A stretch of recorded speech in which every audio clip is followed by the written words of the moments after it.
So I've had a lot of people reach out to me asking, hey Troy, what's likely to happen in 2024 and beyond with the Cairns property market, as well as Port Douglas and the far north Queensland area after Cyclone Jasper?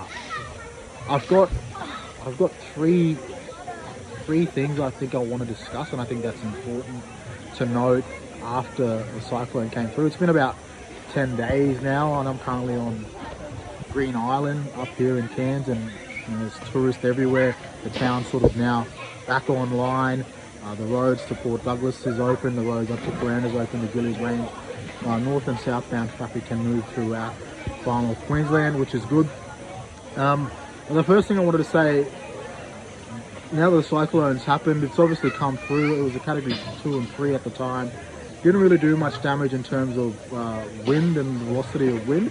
It was mainly, a lot of the damage was caused from the rain that had brought the monsoon, and there were 100-year records broken in around far north Queensland when it came to rainfall, and then the rainfall led to a lot of the flooding issues that happened around far north Queensland, Cairns, particularly North Cairns, the Mossman, Port Douglas region, as far south as the Castlereagh Coast, Tully, Innisfail, El Irish, and then up into the Barron sort of catchment in and around Mareeba and Atherton as well, topped it a bit as well. So aside from the usual sort of aftermath, the clean up, the recovery, I think the first thing that's going to happen with the Cairns and far north Queensland property market, and I've already experienced this myself with the clientele that I work with, is a massive tapering off of interstate transactions.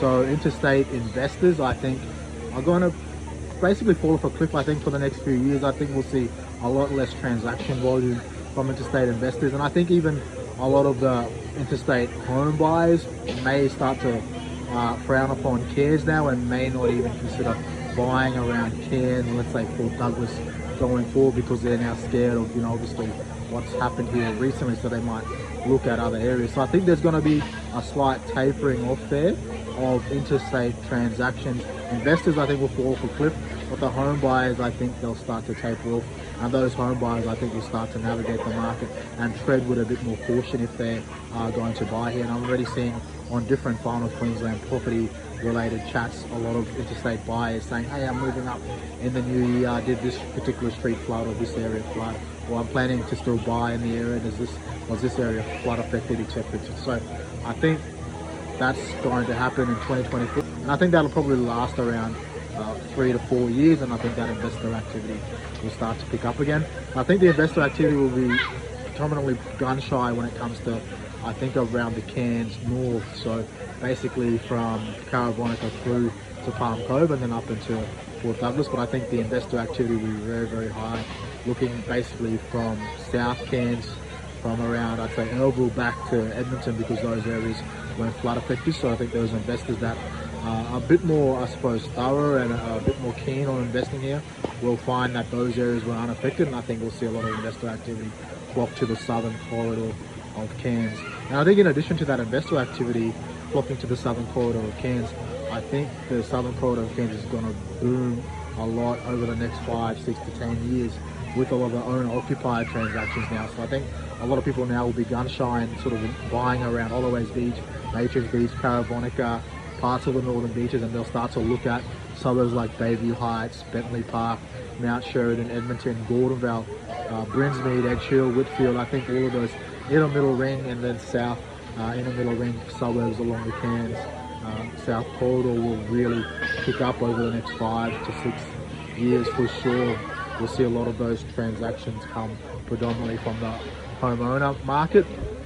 I think that another thing that will happen here, probably another point I want to add, is we'll see a lot of insurance premiums now just spike really, really high in areas that were affected by the flood. So Holloway's Beach, Matrix Beach, Caravonica, parts of Smithfield, parts of the northern beaches, Clifton Beach, Palm Cove, those areas that were affected by the floods after Jasper, I think those areas are now going to be very, very expensive when it comes to insurance premium.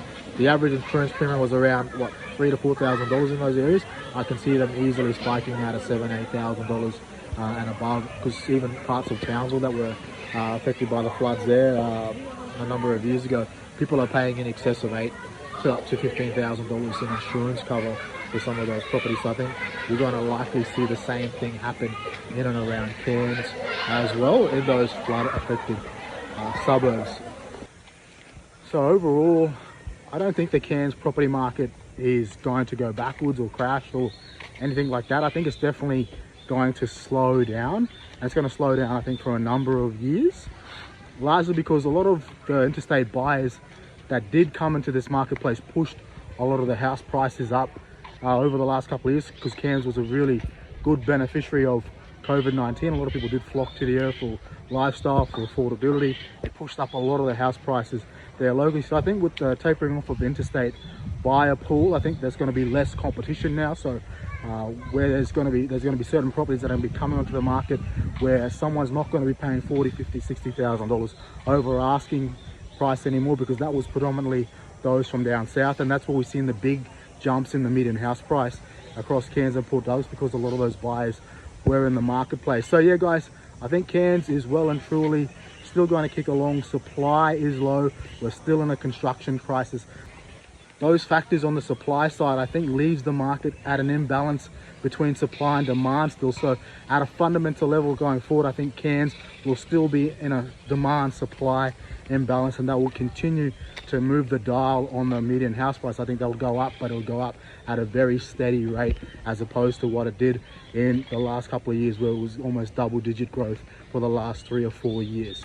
And lastly, I just want to finish off by saying I think it's important now more than ever to look at getting professional or local assistance if you're navigating the property market, particularly if you're trying to buy from intra-region or interstate, because you cannot rely now anymore on online information. All of that is basically outdated now. All the flood maps in Cairns, like that broke 50 to 100 year record. So all those flood maps now are redundant. So if you are investing or home buying in the area, none of that information is reliable. So you need to, I suppose, rely now on first-hand information or local knowledge and account of what's happening or what areas were flood affected. So I think now more than ever, you as a home buyer or investor need to really tread with caution. But those are sort of my key takeaways. I think what's going to happen going forward with the Cairns property market.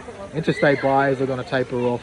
The South Corridor, I think, is going to boom with investor and owner-occupier markets. And we're going to see a huge spike in insurance premiums. If you do need help navigating the Cairns market, feel free to reach out to me, guys. More than happy to have a chat. Cheers and good luck.